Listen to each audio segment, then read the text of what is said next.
Thank you. That is the ruling of this matter is transferred back to court immediately for further dealings. Court adjourns. All rise, are I may?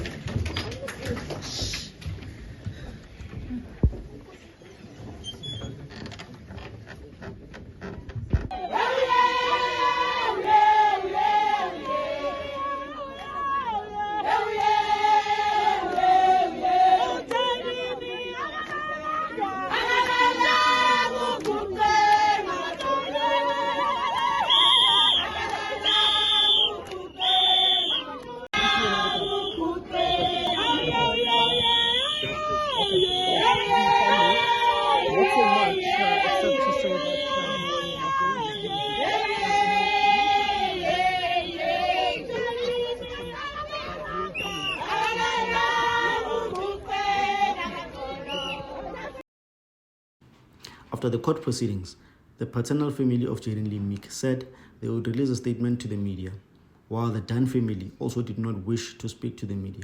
The matter will return to court on September 17.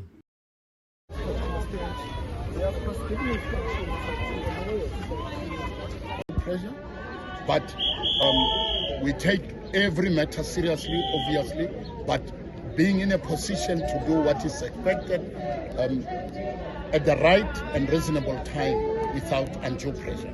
I know the matter is sub judice, but is there any new evidence that you've been able to obtain as police, or any other evidence that you're looking into in terms of this case? I know that it is quite a precarious issue. No, sub judice means sub judice. Therefore, you can't expect anything further except to say those issues that are still outstanding that need to be collected, or reports that need to be produced.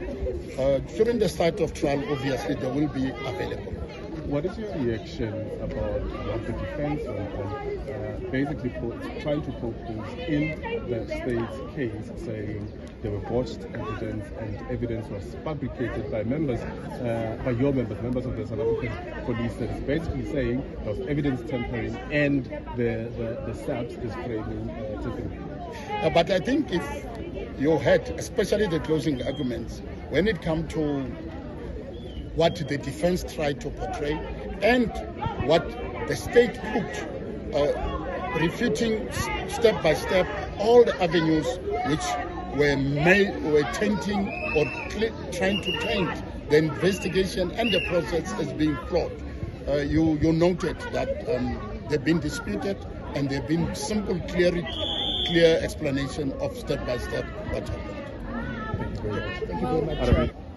On facts that the interest of justice does not permit a release on bail, coupled by many other factors, including the fact that she's considered a flight risk, taking into consideration that if convicted, she may face an imprisonment term of life, and therefore that on its own can induce her to try and evade trial.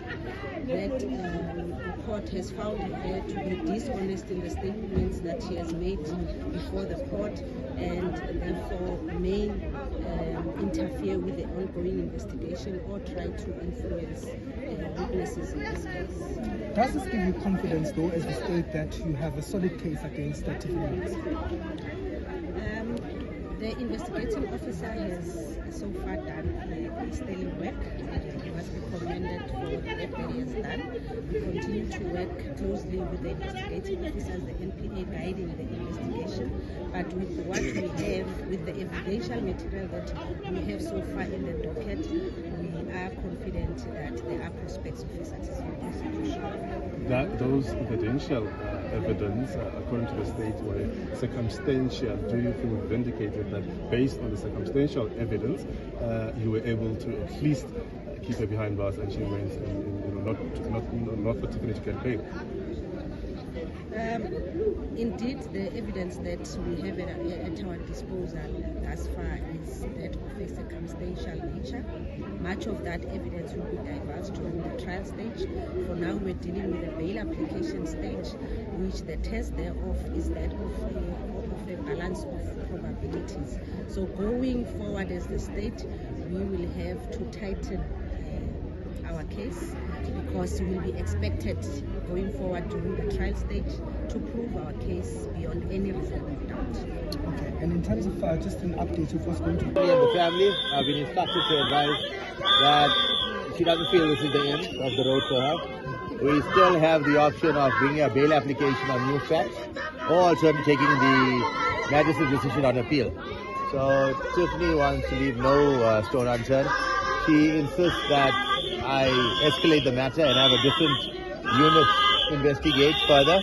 She still believes the killer is out there. She wants justice for Jayden and justice, obviously, for her family. So she thinks that the police have failed, and she still maintains that the investigations are far from over. There is a killer out there, and she's not sure whose child is going to be next. So she feels that this is obviously just a bump on the road for her, but the truth will prevail. And therefore, going forward, the family, with the cooperation of other investigative units, will dig deeper into finding the truth. Will you be taking this matter further? I will still stay on the matter. I can't. In terms of the appeal, are you considering an appeal? Are you looking into one?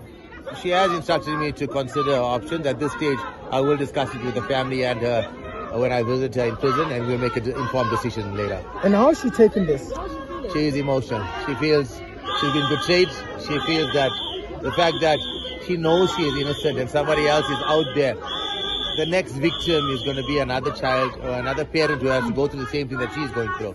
She still hasn't overcome mourning her son's death, and now she has to go into an overcrowded prison cell and fight for her life, not knowing whether she's going to be attacked, stabbed, killed.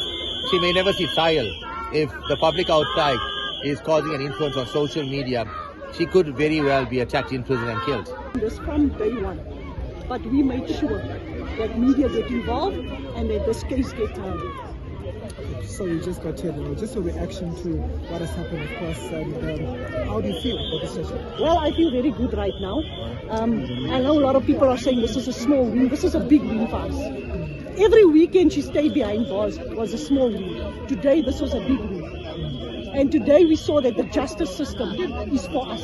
Today the justice system didn't fail us. The police didn't fail us. Today we're feeling happy about the police, the state prosecutor, the magistrate and how she articulated everything now in the end. Man, I applaud her. We're happy. We're happy as a community. We're happy even from the Meek family. They're very happy right now. So, yeah, thank you guys. How do you feel about how everything unfolded, given that you're also somehow involved in all of this, or mentioned it? Look here, when this whole thing started, there was that little bit of doubt. Could it be, couldn't it be? But when the IO played this thing out for us, that is when this thing when it played out. And today, not actually today, yesterday, when the state prosecutor put everything on the table for us. From a woman's point of view and from the mother's perspective, what do you may think it might be cost if it's been proven that it was her who committed this murder? Look here, mothers do eat their children. So I feel, from what I feel is that she went too far. She made a mistake. I think she made a mistake. But I think we would have had more empathy towards her. If she had to just speak the truth from the beginning, we would have even supported her. Because we know you can make a mistake. But she had to now she covered up her mistake. And she lied to people. She tried to manipulate and use us as well. So I'm actually asking, how do I support or have sympathy towards a mother that could cover up such a heinous crime? No, man. There's no way that I can't support her. Right now, I'm disappointed as a mother. I'm also a mother. I run a children's home for abused children. So I can't support this. There's no ways I can support this. What will